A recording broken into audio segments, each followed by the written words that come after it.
There's something about the night that makes the mind restless.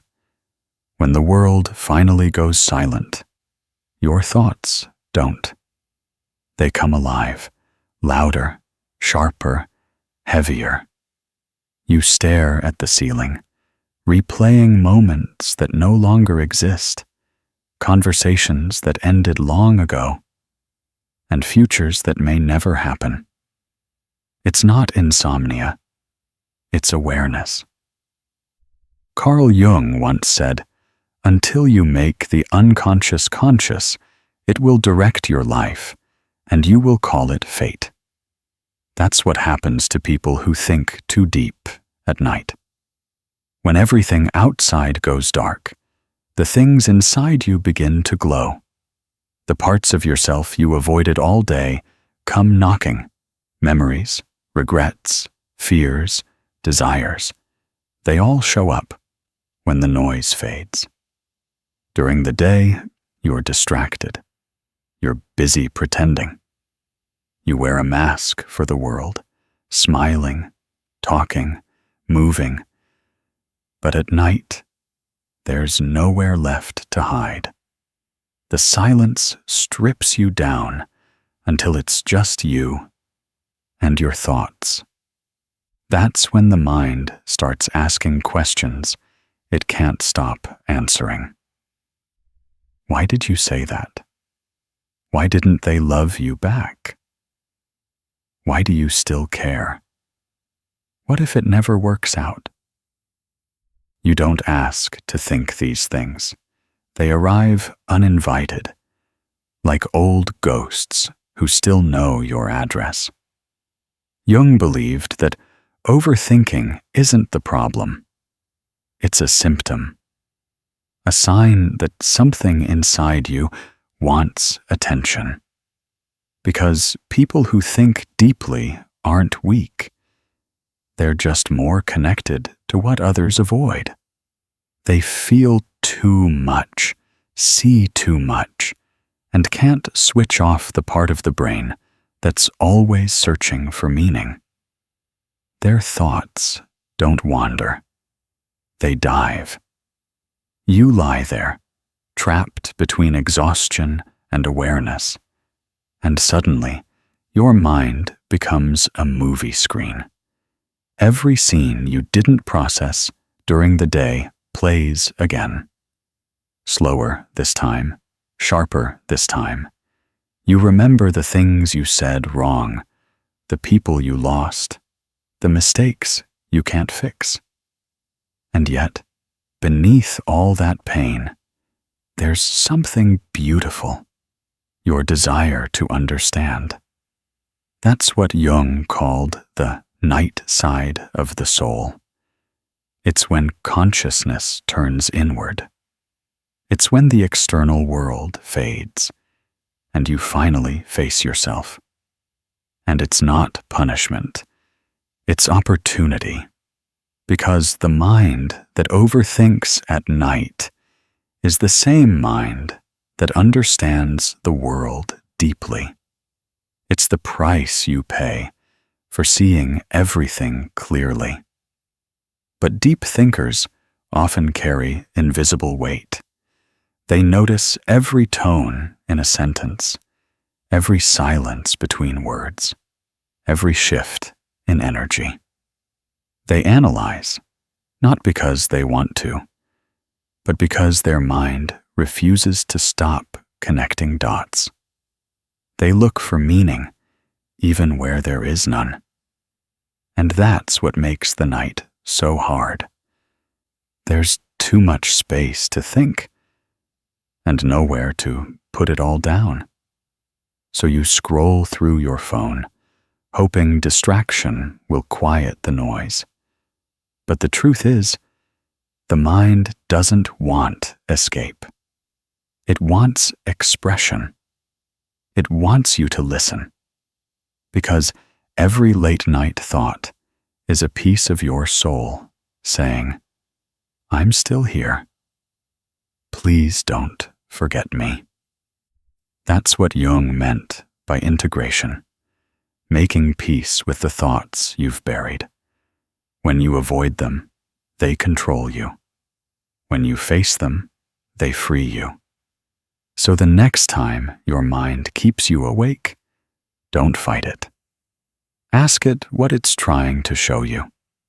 Sometimes sleepless nights aren't curses. They're conversations with your own truth. You're not broken for thinking too much. You're just built to see more than most. And that kind of awareness comes with a cost.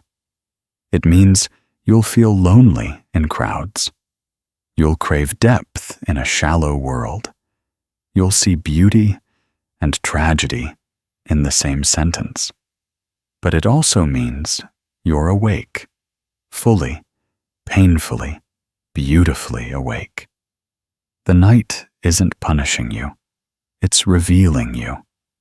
It's where the mind stops performing and starts being honest. That's why Jung said that real growth happens when we meet ourselves in the dark, not when everything feels easy, but when we finally stop running.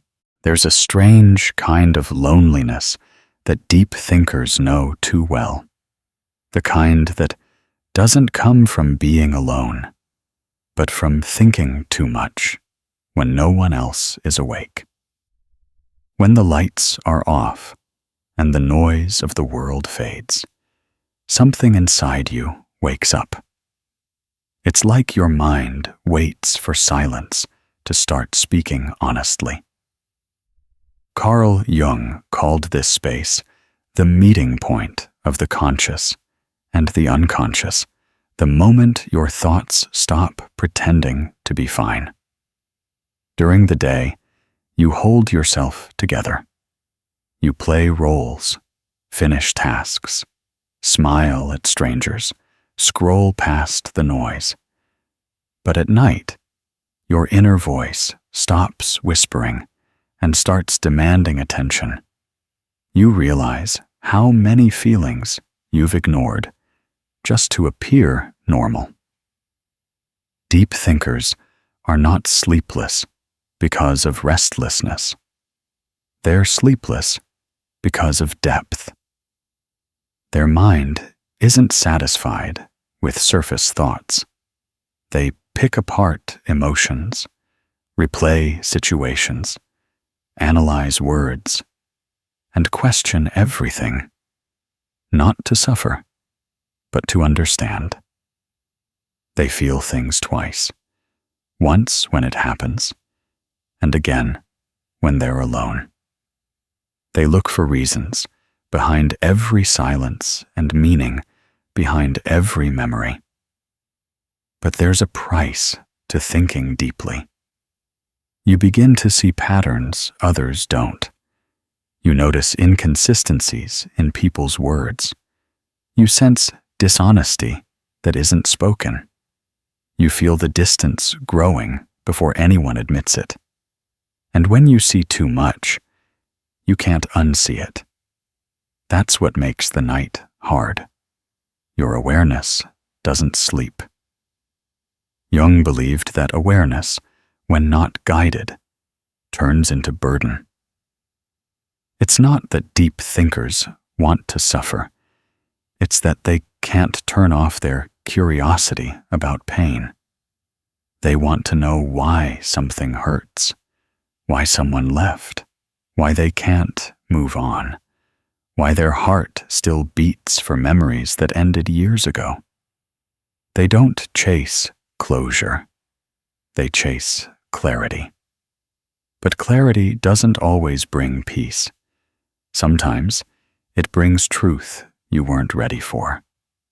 And that's when overthinking becomes emotional drowning, not because you're weak, but because you feel everything too clearly.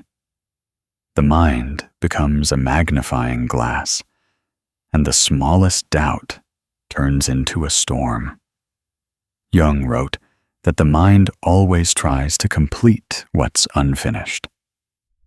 That's why deep thinkers loop thoughts endlessly. The mind is trying to finish stories, that the heart left open.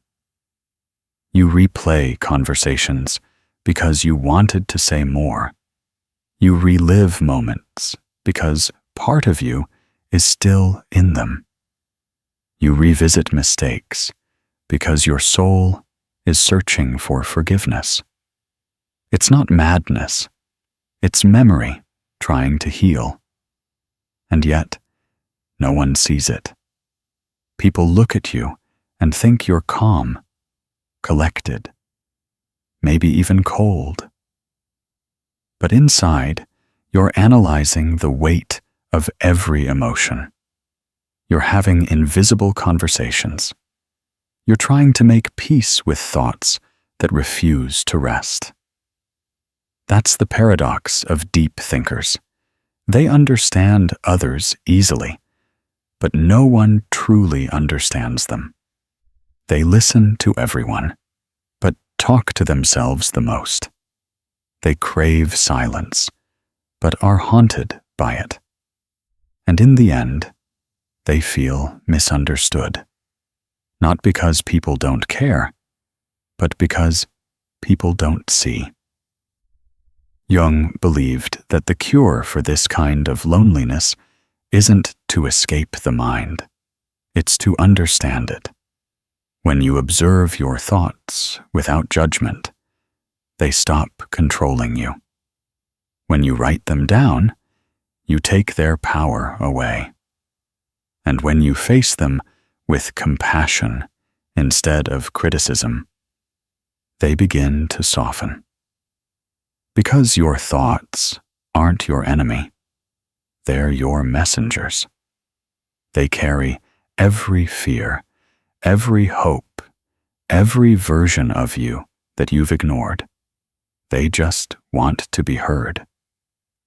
That's why silence at night hurts. It's the sound of yourself knocking on your own door. So if you think too deeply before sleeping, remember, your mind isn't broken. It's just searching for honesty in a world built on distractions. You're not weak for feeling too much. You're just awake in ways others aren't yet. The goal isn't to stop thinking. It's to learn how to think without suffering. To let the thoughts pass like clouds instead of storms. To listen without drowning. To understand without losing yourself in the process. And maybe, one day, the thoughts that once kept you awake will become the very thing that sets you free. It's strange how deep thinkers can be surrounded by people all day, yet still feel alone at night. Because when the world quiets down, they realize how different their inner world really is. They replay conversations that others have already forgotten, notice patterns no one else saw, and wonder why they always seem a step apart from everyone else. Carl Jung called this the tension between the persona and the self. Your persona is the version of you that the world meets, polite, productive, predictable. But the self is the vast, unseen part of you that keeps asking, is this really me? At night, the mask slips. The questions rise. The two sides start arguing in the dark. Deep thinkers struggle in relationships because they hear meaning inside silence. When someone says, "I'm fine," they sense the hesitation. When someone pulls away, they feel the distance before the door even closes. They don't overreact. They overperceive. And it exhausts them, carrying every unspoken word like invisible weight. Jung believed that people drawn to depth are also drawn to contradiction. They crave love, but fear losing themselves in it. They want peace, but chase intensity. They seek understanding, yet hide their real emotions. Because depth doesn't protect you, it exposes you. This is why deep thinkers often seem detached. They build walls, not because they don't care, but because they care too much. They've learned that not everyone wants to swim where the water gets dark. So they shrink their truth to make others comfortable. But the soul can only stay small for so long before it starts aching. The loneliness they feel isn't a lack of company. It's a lack of resonance. They need conversations that mean something, silences that feel safe, and people who don't run from emotional gravity. But in a world that rewards distraction, depth looks like distance. So they start believing something's wrong with them, when in reality, they're just tuned to a frequency most people can't hear. Jung wrote that healing begins when you stop trying to be understood and start understanding yourself. When you realize that not everyone is supposed to meet you on that same wavelength. When you accept that solitude isn't punishment, it's protection for the mind that's still processing the world. So, if you're the kind of person who lies awake thinking about everything, the past, the future, the meaning of it all, remember this: you're not broken for wanting more from life. You're just aware that surface living can't feed a deep mind.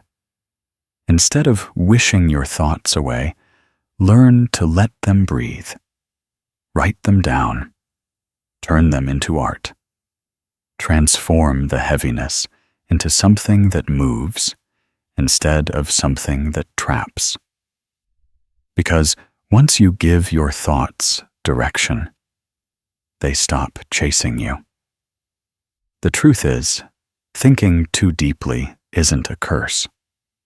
It's the beginning of consciousness, the same awareness that turns pain into wisdom and isolation into clarity. It's how the soul matures. And maybe that's why the night calls to you, because it knows you're one of the few who listen.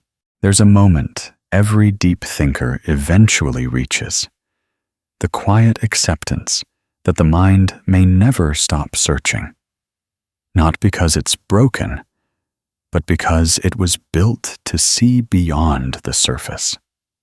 You can silence a phone, dim the lights, close your eyes, but you can't stop the soul from wanting to understand itself. Carl Jung called this process individuation, the lifelong act of becoming who you truly are by confronting everything you're not. And for people who think too deeply at night, that confrontation happens in the dark. It's when old memories return with new meaning. It's when guilt turns into reflection. It's when the pain that once crushed you becomes the same pain that shapes you. The night teaches what the day hides. You begin to realize that your thoughts aren't enemies. They're maps. Every overanalyzed moment was showing you where your boundaries were broken. Every repeated question was asking for honesty. Every sleepless night was your soul whispering, "Wake up. There's more to you than this version you pretend to be." But deep thinking has a cost: clarity. And clarity can be cruel at first, because when you finally start to understand yourself, you also see what needs to end. People, habits, lies you tell yourself. Awareness isn't peaceful at the beginning. It's painful. It means watching parts of your old self die so something truer can take its place. Jung said that most people prefer to stay unconscious because it's easier. But deep thinkers don't get that choice. They see everything. They see the cracks in others and the flaws in themselves. They can't unfeel, can't unknow, can't unsee. That's why they seem distant sometimes. Not because they don't care, but because they're tired of noticing everything. But there's beauty in that sensitivity, because the same mind that overthinks is the mind that imagines. The same heart that worries is the one that creates. The same soul that hurts is the one that heals others silently. Deep thinkers live between two worlds, the real and the imagined, and their suffering often becomes their wisdom.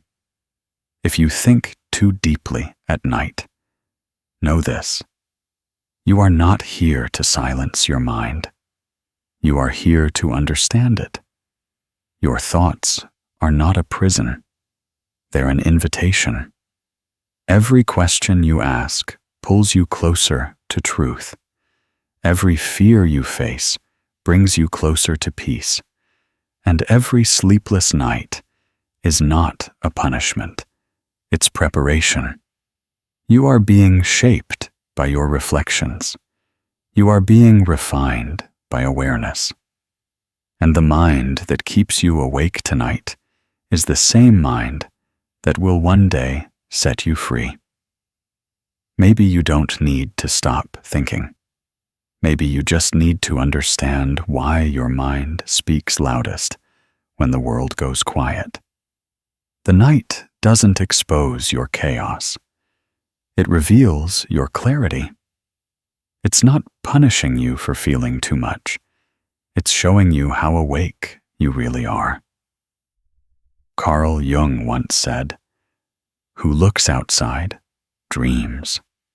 Who looks inside awakes." And maybe that's exactly what your sleepless mind is trying to do. Wake you up to yourself. If this spoke to you tonight, don't scroll away too fast. Breathe.